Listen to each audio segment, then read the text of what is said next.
There's going to be some skepticism about the cost. The 97 million figure. How confident are you guys in the estimate? And are there other estimates that people disagree significantly with that estimated cost?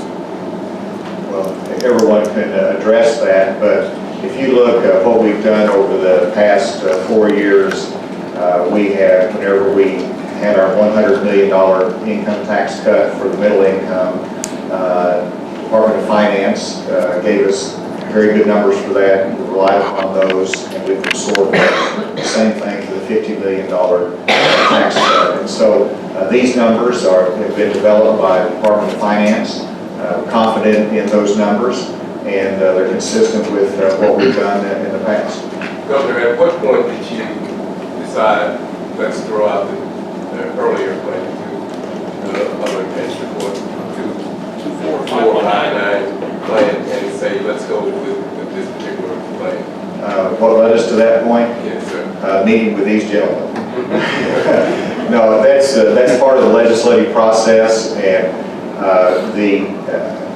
part of it, you want to get there quicker than 4 years. That was one of the messages from the legislative task force, because they have other priorities and they have other issues to deal with. And so it was just a compromise that was reached that made sense. And I've always said my objective is to get to 5.9. This gets us there. It gets us there quicker, so I'm happy.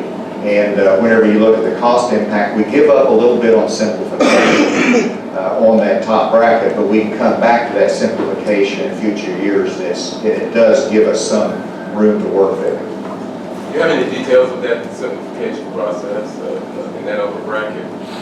I tell you, I've got Department of Finance team here and our budget director and Paul Gehring that can go through that probably in a better fashion than I can.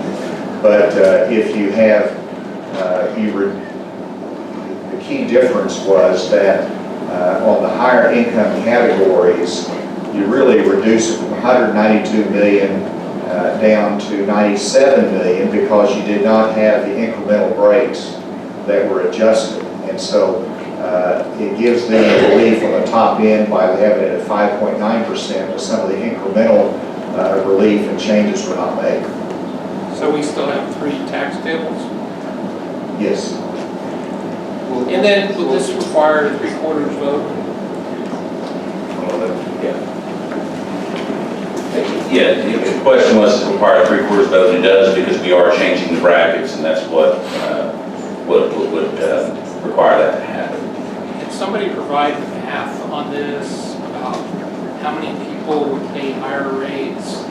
How you get to the number? I mean, if people are paying higher rates, that's going to generate X amount of dollars more in tax revenue, and how that counteracts to the 97 million.